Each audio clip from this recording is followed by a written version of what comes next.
question 6.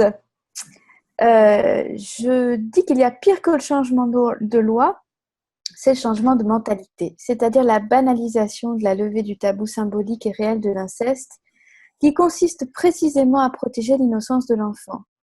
On voit bien de plus en plus en France se produire une infiltration idéologique poussée par le pouvoir, notamment avec des émissions de télévision, des séries adressées aux enfants, des supports pédagogiques en classe, etc.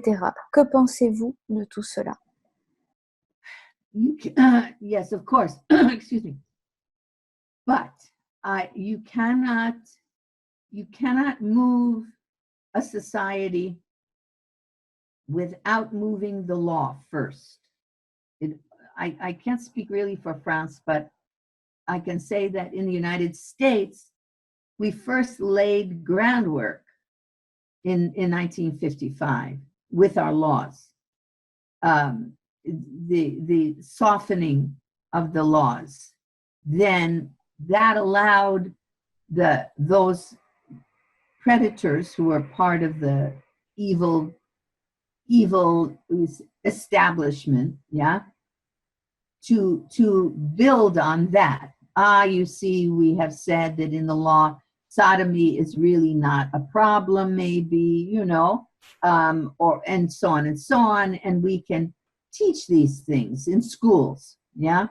So when we have what we call an obscenity exemption from the laws, which nobody knew existed, which we found in the model penal code as the reason, the obscenity exemption for schools and for libraries and so on, and police and doctors. So that meant that you could bring obscene materials into the classroom. Now, I don't know how that works in France and in South America and so on, but that's the way it worked here, yeah? But yeah, of course, the control of the media, which again comes to the teaching.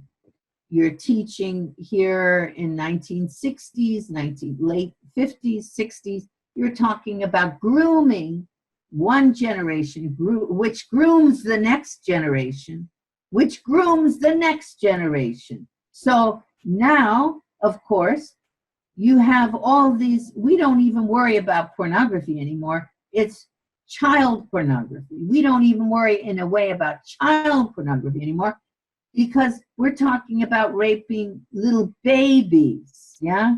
There's a new book out by Dr. Handrahan, Epidemic, the child rape epidemic in the United States, in America. Yeah, so you've groomed one generation, which groomed the next, which groomed the next. And here we are with your movies, your television, the particular Disney is up to its, which you all have the investigating YouTube, so long as there's still availability of the internet to produce materials that tell the truth. I don't know how long that will happen.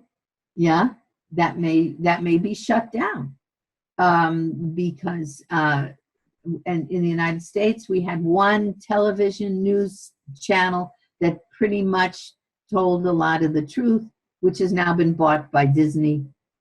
So how long that will be in existence is questionable. So yeah, the ideas that were broadcast in the films of the 50s, in the films of the 40s, even in the films of the 60s, American films, were very wholesome. You know, there was nothing there that you wouldn't go with your child to the theater. Yeah, they shifted. And one of the big shifts was Pretty Baby with Brooke Shields. But we can't let off the hook now Playboy and Playboy magazine, because very symbolic.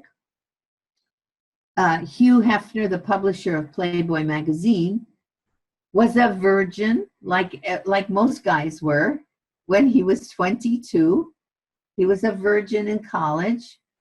And he read Kinsey, yeah, as part of his college, work. And he read Kinsey, and he read that, Kinsey interviewed 4,441 women. Not one woman was even ever had a rape. Yeah, nobody raped. And now today we get them falling out of the skies. Yeah, nobody raped. That's not true, of course, but this is what Kinsey said. Why? Why would Kinsey say that he interviewed 4,441 women and nobody ever was raped? Because his idea was, whatever sex you engage in, there are no consequences. No bad consequences. No venereal disease. No abortion. No AIDS. No rape. Nothing, no consequences. So you can, of course, engage in any kind of sex activity that you want. It will not cause a problem. Now we are paying the price for the problem, but it's a wee bit late to find out because we have groomed this group in the 50s. We had a generation later in the 70s, a generation later in the 90s, a generation later today in 2017. You're talking about 4 generations. 4 generations of psychiatrists, psychologists, anthropologists, sociologists, and they are dropping like flies in terms of their arrests for child pornography, for child rape. They are dropping like flies. They are being arrested all over the country. We had, I think 5,000 or so arrests, in the past couple of months. Or months in the last years.